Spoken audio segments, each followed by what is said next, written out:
gente poderia falar, você poderia me perguntar, toda criança com autismo tem uma questão de processamento auditivo central? Não, mas se for fazer o exame da forma que é, pode ser que dê alterado sim.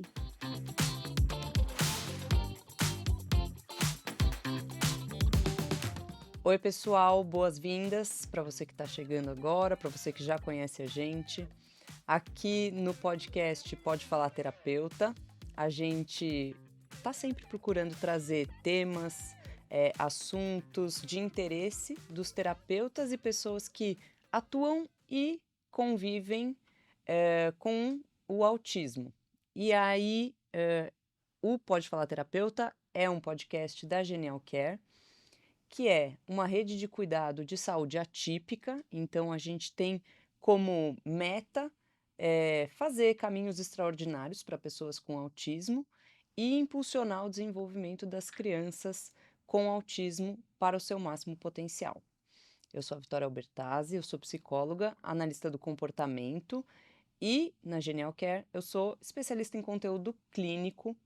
E hoje vou conversar com uma colega aqui, xará, inclusive, que é a Vicky, que vai se apresentar para vocês sobre questões da fonoaudiologia. Fala, Vicky, se apresenta pro pessoal. Olá, Vicky. Muito obrigada por esse espaço. Vai ser um prazer estar aqui representando o nosso time de fonoaudiólogas. Então, eu sou a Vicky Girão. Eu atuo aqui na Genial Care há 2 anos. É uma experiência bem interessante. Já tive a oportunidade de fazer de tudo um pouco. Mas Você é hoje mesmo, hein? Colega. já fiz avaliação das crianças que entravam no serviço. Eu já participei do time de conteúdos. Mas hoje eu estou 100% focada no desenvolvimento dos terapeutas que atuam aqui com a gente. Então, eu sou uma educadora clínica. Boa, Chique, né? arrasou. Achei chique, achei chique. Bom, eu e Vicky e Vicky falarão hoje sobre a questão do diagnóstico diferencial. Acho que uma das coisas super interessantes que a gente tem quando a gente atua com autismo é que o autismo é um transtorno do neurodesenvolvimento, né? Que tem comprometimentos em algumas áreas, mas acho que mais especificamente na área da linguagem e na área dos padrões restritos de interesses e atividades. Só que, como a gente está aqui com a nossa fonoaudióloga de plantão, a gente vai aproveitar para falar sobre a questão da comunicação e quais outros diagnósticos podem se misturar, se confundir, se combinar ou ser comorbidades em relação aos aspectos da comunicação e da linguagem. Então, se prepare, pegue o seu todo o seu conhecimento de DSM, que nós vamos hoje falar sobre diagnóstico diferencial. Tá preparada? Muito. Yes. Adoro quando as pessoas vêm preparadas, porque eu não sei se eu tô muito, Vai mas abrir tudo bem. a enciclopédia. Vamos lá. Bom, acho que a primeira coisa que a gente precisa pensar é isso, né? É a definição do que é o transtorno do espectro do autismo. Então, a gente pode pensar, a gente vai sempre falar pensando nos manuais diagnósticos, especificamente talvez no DSM ou no CID, mas acho que mais no DSM. Então, é uma característica ou uma série de características de uma pessoa que envolvem tanto dificuldades na comunicação quanto padrões restritos de interesses e atividades, certo? Certo. Porém, existem outros transtornos da fala e da comunicação que podem acompanhar, mas que não são o autismo. Acho que o primeiro que a gente podia falar, Vicky, é sobre. Quando eu estava falando disso com a Vicky, para a gente pensar sobre o episódio, a gente estava pensando, inclusive, em. Existem 3 etapas da comunicação. A primeira é escutar uma informação. A segunda. Eita! A segunda é interpretar aquela informação. E a terceira é responder àquela informação. E aí a gente entendeu que existiam transtornos que podiam estar em cada uma dessas fases. Vamos para a primeira delas, que é a recepção da informação. Qual que você acha, qual que você pode contar para a gente que são as possibilidades de ou comorbidades ou dificuldades que podem estar envolvidos nesse primeiro processo? Vicky, te ouvindo agora, eu juro que eu estava prestando atenção, É. mas me remeteu um pouco lá atrás, assim, quando eu estava na faculdade de fono. Tá. A formação da fonoaudióloga é uma formação mais generalista, né? Eu não sei se Tá. todo mundo tem clareza sobre isso, mas a fono, ela é responsável por lidar, atuar, tanto na prevenção quanto na reabilitação, de todas as questões de comunicação humana, né? Uhum. E aí, quando a gente está falando sobre a comunicação humana, a gente está falando sobre o ouvir, sobre o articular os músculos do rosto Uhum. para falar, Uhum. ou articular os músculos do rosto para comer, para Uhum. engolir, para cantar, Perfeito. para atuar Uhum. como um jornalista, como um ator, né? Então, é uma faculdade, é uma formação, com um olhar mais generalizado. Uhum. E aí, depois, esse aluno se forma e ele vai escolhendo, né, qual área ele vai atuar, vai direcionando um pouco mais o olhar, faz uma formação específica. E aí, quando a gente pensa na atuação da fono com o autismo, a gente tem muito desse olhar generalista, pensando que é um ser único Uhum. que pode ter questões de audição, que não pode ser que não tenha, pode Uhum. ser que tenha questões de linguagem, Uhum. pode ser que tenha questões de fala Uhum. com base motora. Então, fez todo sentido, assim, você trazer essa temática para esse nosso bate-papo. Quando a gente recebe uma criança, vamos pensar, principalmente aqui na Genial Care, a criança chega pra gente para uma avaliação, a gente precisa considerar todo o histórico dessa criança até aqui, Uhum. entender como que foi o marco do desenvolvimento dela, né, nas diferentes áreas.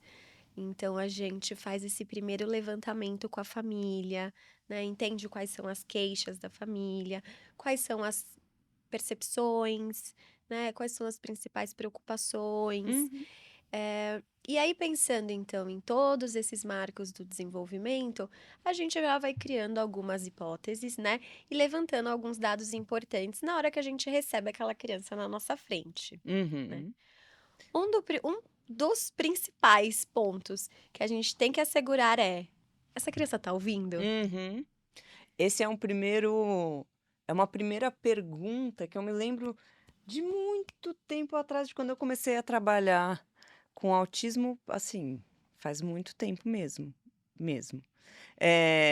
E tem uma questão de muitas vezes ser uma coisa que passa desapercebido e eu lembro de médicos, de fonoaudiólogos, enfim, várias pessoas sempre me falavam assim: "A primeira coisa que se faz é um teste de audição".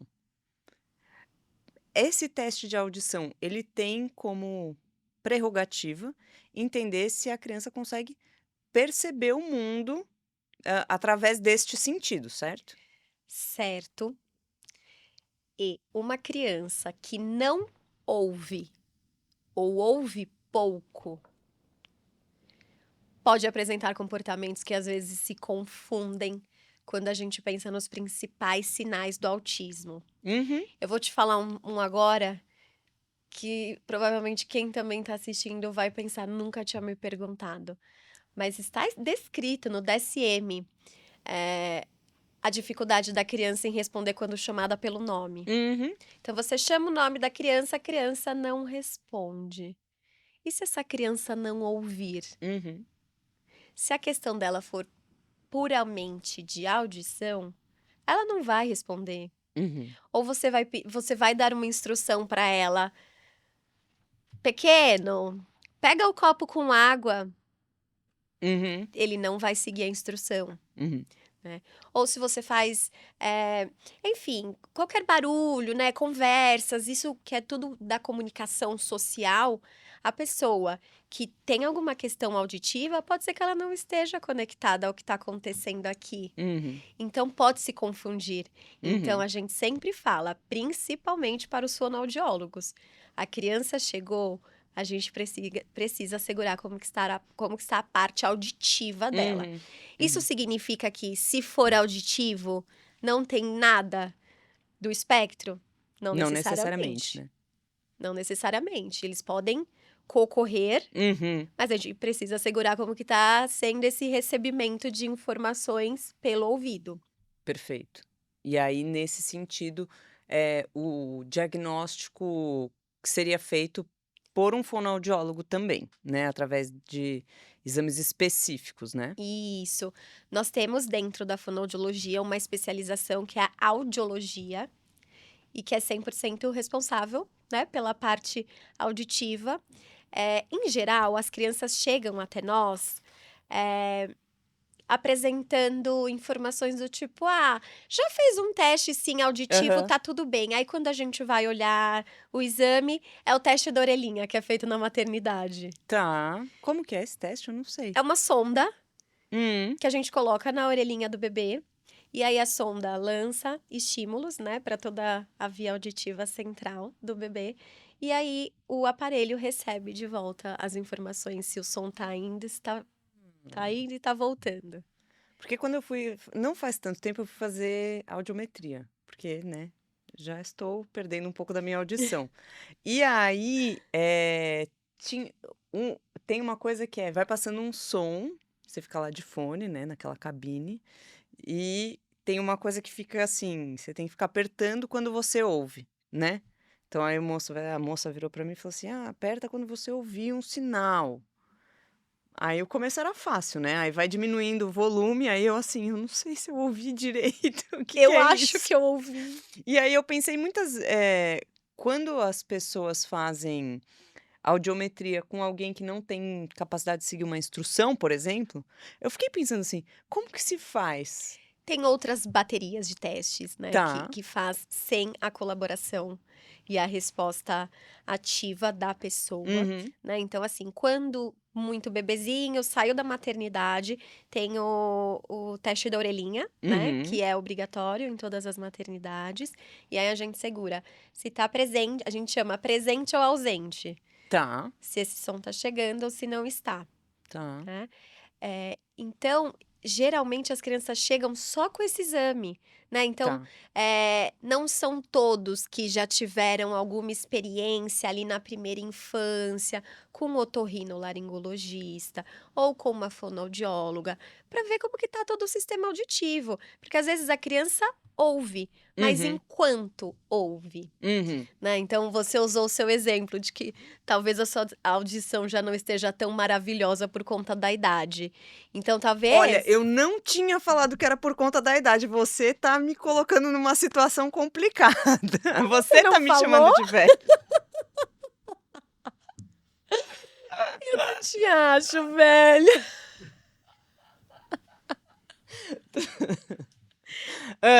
Tudo bem, é Desculpe. experiente, experiente. Você está mais experiente, talvez você Obrigada. precise de um som mais intenso do que uma pessoa mais nova, né. Então, assim, você está ouvindo, mas enquanto você está Uhum, ouvindo, né, sim. aí mais no termo fonoaudiológico a gente fala em decibéis, né. Uhum. E aí então, assim, E a gente até tem desculpa. deixa eu te fazer só uma pergunta aproveitando isso. Inclusive a qualidade algumas aspectos da qualidade podem ser, determinantes. Por exemplo, tem pessoas que têm mais facilidade na audição de sons mais graves, né. A f Sim. como chama? Faixa? A gente tem uma faixa específica, né, que marca os decibéis. Uhum. Então, isso é muito da física, gente. É, então eu me lembro, É estudava isso muito na da escola. física. E aí a gente tem dos sons mais agudos, né, aos mais graves, e a gente consegue pegar exatamente essa faixa Uhum. com uma audiometria, que foi o exame que você falou, que você respondeu, que ou levanta a mão se escutou o som ou se aperta algum dispositivo, né? Isso. Esse é um tipo de audiometria que conta com a participação ativa mesmo do Uhum. paciente, mas a gente tem outros exames também que não necessariamente contam com uma resposta ali comportamental Tá. da pessoa. Um deles chama imitanciometria, que aí a gente vê o reflexo do nosso músculo da audição. É Ai, acho que muito eu fiz esse também. específico. É muito específico, e aí não necessariamente depende da resposta, né, da pessoa sinalizar se ouviu ou se não Uhum. ouviu.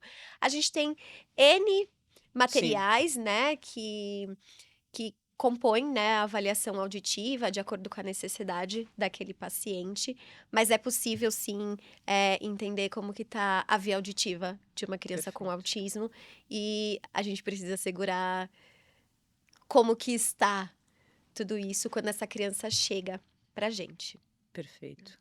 E aí é isso, né? Então, dentro da condição, digamos, da recepção dos sinais, a gente tem enfim, toda uma outra parte que a gente deveria investigar e não tão, não faz tanto tempo, foi bem recentemente, eu descobri que existe uma parte que é o processar a informação auditiva. Inclusive, eu fui fazer a audiometria só como uma parte extra deste outro exame, né, que era o exame de processamento auditivo central, famoso PAC.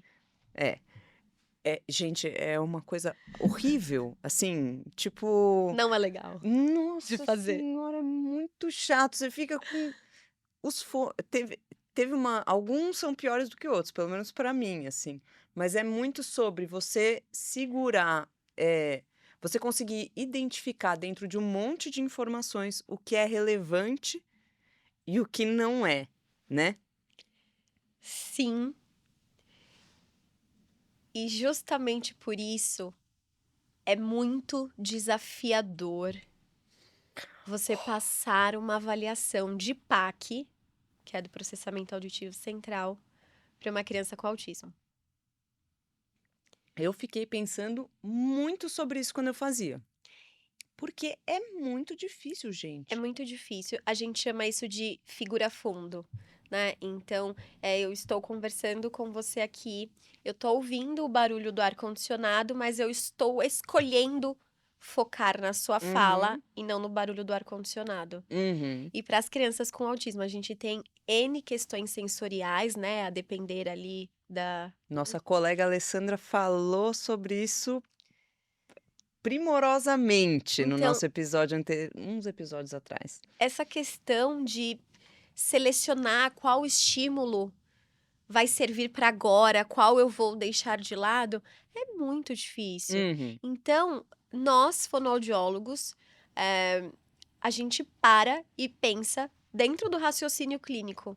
Será que faz sentido submeter a criança a esse teste que é cansativo? Ele é muito importante, né? É um dos testes, assim, fonoaudiológicos que são mais prescritos, né? uhum, Em diferentes questões de linguagem, comunicação, enfim, é necessário. uhum, Mas pensando no autismo especificamente, qual é o custo uhum. disso? Da gente submeter a criança a entrar na cabine, colocar o fone, seguir essas instruções de você vai ouvir um som em uma orelha, na outra você vai ouvir uma fala, repete o que você ouviu na orelha direita.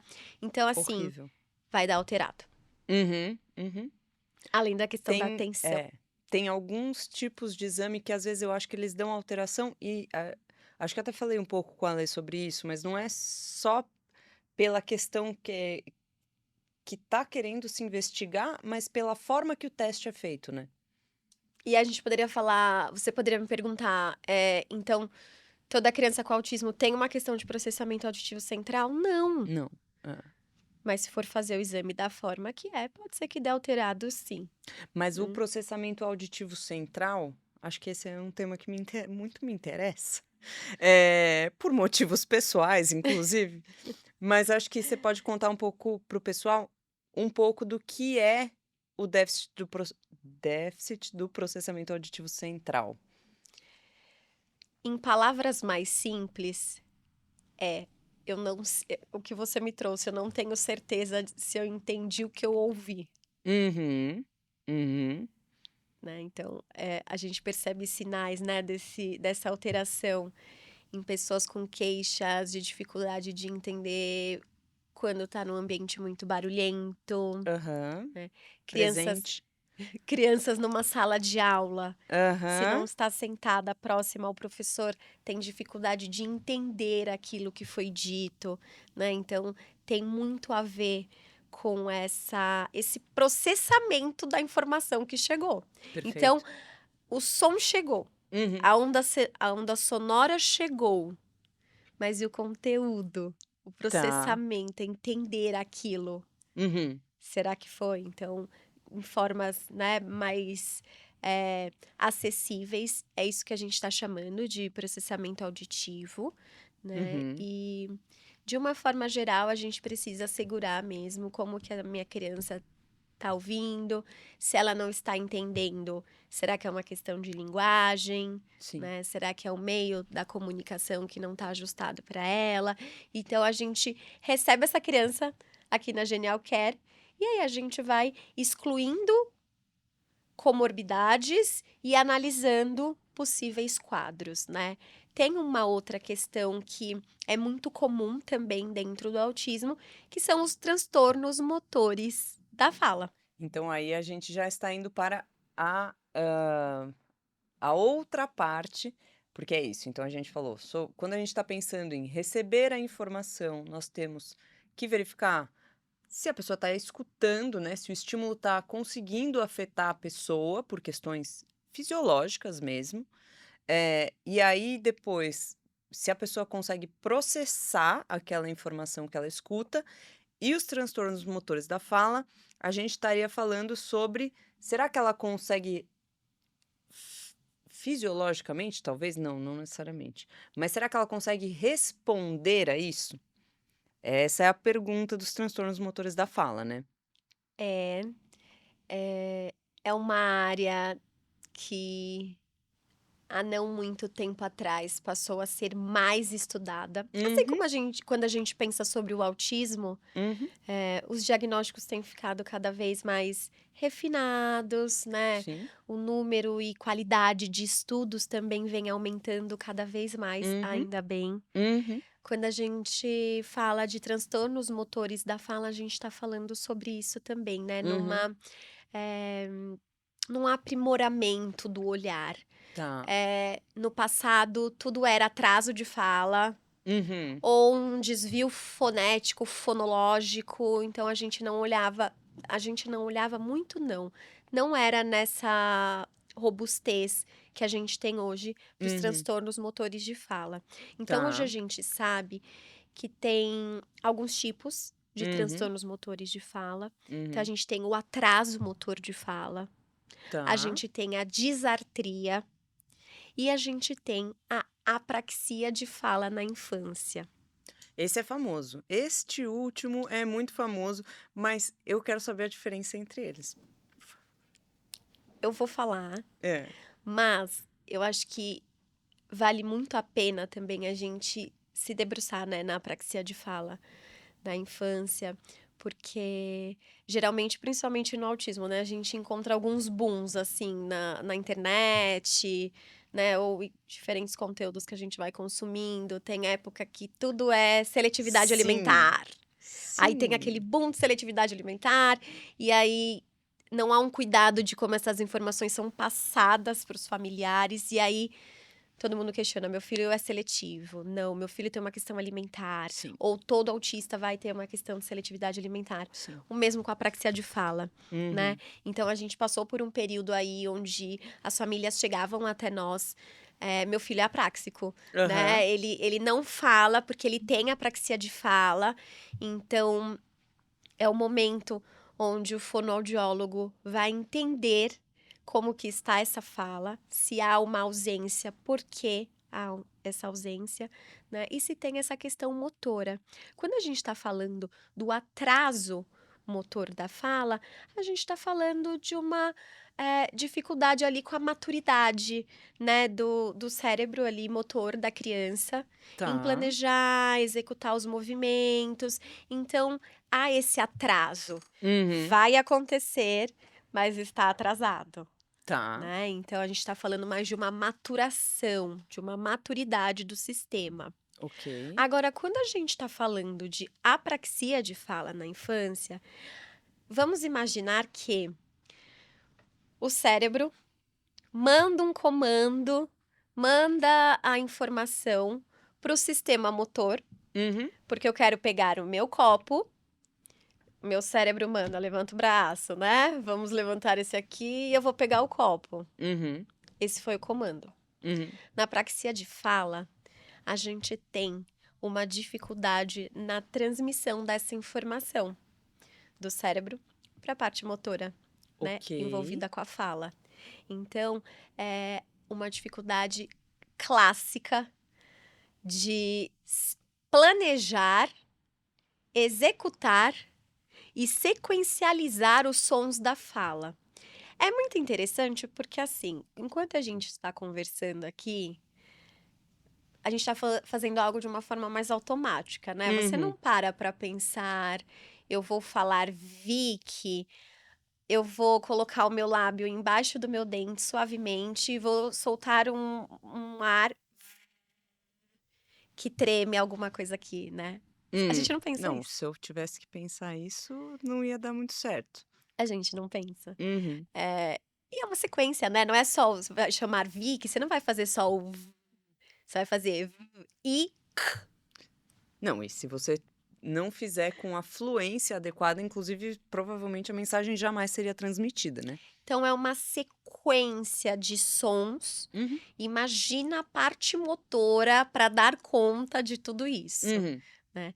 Então a dificuldade está exatamente aí.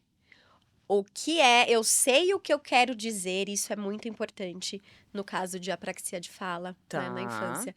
Eu sei o que eu quero dizer, eu sei o que eu vou dizer, mas o que eu vou fazer para produzir Tá. esse som, essa fala, essa palavra, né? Então tem uma questão aí de articulação, tem uma questão de prosódia, que é a entonação de voz, né? Tá. Então, esses são os principais sinais, né, de uma apraxia de fala. Em geral, o diagnóstico acontece ali por volta dos 3 anos de idade. Uhum. A gente precisa da iniciativa, da intenção da criança de falar para a gente entender se é motor mesmo, Tá. mas é muito comum no autismo.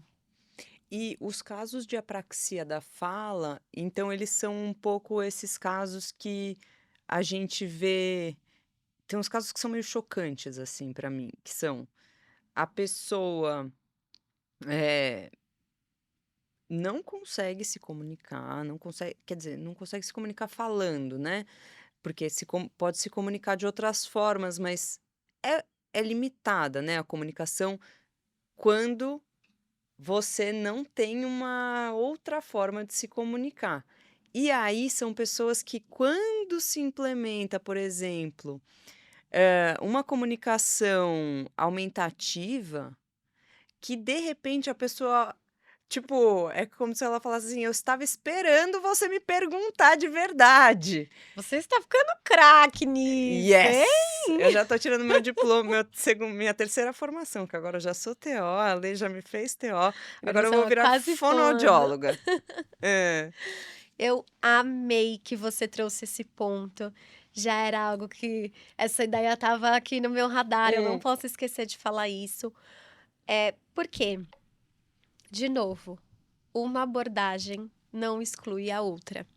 Se a gente está falando de uma criança que tem um impacto na comunicação porque o meio está comprometido, a fala é um dos meios de se Perfeito. comunicar. Uhum. Se a fala está comprometida, a gente pode sim entrar com um suporte para que essa criança, essa pessoa se comunique de uma forma efetiva no Uhum. mundo, para que ela diga que ela não tá bem, ou que ela diga que isso é insuportável, né? Ou, tipo, eu amei Sim. isso, cara. Ela tem que mostrar isso, ela tem esse direito. Então, a gente não pode ficar só trabalhando a apraxia, trabalhando a parte motora, que é com repetição, que é com um treino massivo motor, igual uma Uhum. academia. Você vai Tá. na academia para ficar com um corpinho legal, em 2 semanas você não vai ter um resultado, né? Você vai Uhum. precisar dessa Não? prática. No meu caso, não. Eu não sei, porque eu nunca fiz mais de 2 semanas de academia, então nem poderia dizer.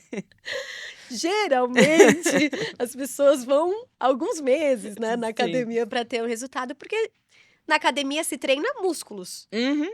E para produzir a fala, a gente precisa também, né, dos músculos, a Sim. gente precisa dessa organização, a gente precisa entender ponto articulatório, onde a Uhum. ponta da sua língua está batendo para você falar a palavra bola. Uhum. Tudo isso é muito dificultoso, né, na apraxia. Então, se essa criança que tem apraxia de fala na infância, ela não está se comunicando porque o meio está comprometido, a gente entra com um sistema de comunicação alternativa para ela ir Uhum. se fazer entender. Enquanto isso, a gente trabalha em paralelo a parte motora, né? Massa. E a gente precisa muito de um olhar também multidisciplinar, que é um dos cuidados que nós temos aqui na Genial Care, de Uhum. entender o que vem junto com essa apraxia de fala Uhum. e quem vai trabalhar com a gente. Tá. Então, é uma terapia que precisa de constância, que precisa de repetição. Então, a gente traz também os familiares com a gente. E dificilmente a apraxia de fala, ela vem sozinha, pura e só uma questão de fala. Uhum. A gente pode olhar para o motor, a parte motora global dessa criança, que provavelmente vai ter, né, alguma alteração. Sim. Então, a gente traz também os terapeutas ocupacionais com a gente, né? Troca ali as ideias, faz todo um raciocínio clínico em conjunto Uhum. para a gente conseguir intervir da melhor forma possível, né? Para essa criança. Perfeito. A intervenção, então, ela deveria, eh, a levar super em conta esse tipo de especificidade, né. Então você está me contando, se é uma questão auditiva, não só a gente tem que avaliar, mas a gente tem que levar isso em consideração na hora de planejar nossa intervenção. Se é uma questão de processamento auditivo, já é uma outra coisa e também a gente tem que tomar, levar em conta isso na hora de planejar a intervenção. Porque uma pessoa que tem uma dificuldade no processamento auditivo, por exemplo, precisa de um tipo de estimulação muito diferente. Por exemplo, um ruído, o quanto de ruído, o quanto de estimulação pode ter por perto, porque realmente faz toda a diferença. Às vezes até o tom de voz que você vai usar, né? O quanto de informação você vai dar, eh, informações muito mais simples, enfim, acho que existem cuidados específicos do processo, de processamento auditivo e também das questões de transtornos motores, né. Posso fazer uma comparação? Por favor. Te ouvindo falar, eu fui pensando. Independente se a gente for pensar numa questão auditiva ou se a gente for pensar numa questão motora de fala que não está sendo identificada, Uhum. né, pelo profissional, a gente acaba tratando muitos sintomas, né, e não a Uhum. causa, se você não tem um olhar direcionado para isso. É como Uhum. se você sentisse dor de cabeça toda semana e você toma uma medicação para a dor de cabeça, Uhum. mas a causa Perfeito. da sua dor de cabeça não foi Uhum. compreendida ainda, então você vai passar 3, 4, 5 semanas com dor de cabeça porque você está tomando um remédio para o sintoma que é a dor. Perfeito. Então, principalmente no caso de apraxia de fala, essa criança ela pode ficar na terapia meses, anos, com poucos resultados, com poucos ganhos, porque as respostas vão num passinho muito lento, porque Aham. não foi trabalhado a causa raiz, Uhum. né? E eu acho que vale também a pena a gente falar que a apraxia de fala na infância, ela não tem cura, Tá. mas ela tem estratégias e ela tem uma intervenção específica que dá para este paciente, para essa criança, toda a condição de desenvolver a fala, de aprimorar a fala, de ter uma fala cada vez mais inteligível, que é Uhum. esse o nosso grande objetivo, tornar a fala mais inteligível, que os sons Perfeito. sejam produzidos de uma forma mais clara e que esta pessoa consiga se comunicar da forma que ela deseja, Que eu acho que né. isso que é o mais importante no final das contas, né, como a gente abordou no outro episódio, realmente a comunicação me parece o cerne, né. A fala só existe porque ela serve à comunicação. Se não houvesse necessidade de comunicação, não existiria a fala. Eu funcionalista como sou, só posso acreditar nisso. Eu gostei. Mas funcionalista em outro sentido, bem mais analítico comportamental. Bom, acho que é isso, Vicky. Muito obrigada por estar aqui, por nos ajudar a saber cada vez mais sobre, enfim, todas as questões de fonoaudiologia. Você é a minha musa inspiradora da fono, Maravilhosa. sempre me traz um monte de coisas para pensar e acho que dessa vez um pouquinho mais. Obrigada, Bom, Vicky. é isso aí, gente. Acho que eu quero convidar quem está assistindo a gente para, se tiver perguntas, fiquei com alguma dúvida, deixa um comentário. Se tiver sugestões de tema, também a gente quer muito saber o que vocês queriam saber mais sobre. E convidar vocês para se inscreverem na Rede Genial, para fazer parte da nossa rede de terapeutas credenciados e trabalhar com a gente, tá com a gente nessa nossa jornada aí, procurando fazer a melhor intervenção possível para pessoas com autismo. É isso aí, vejo vocês na próxima e até breve.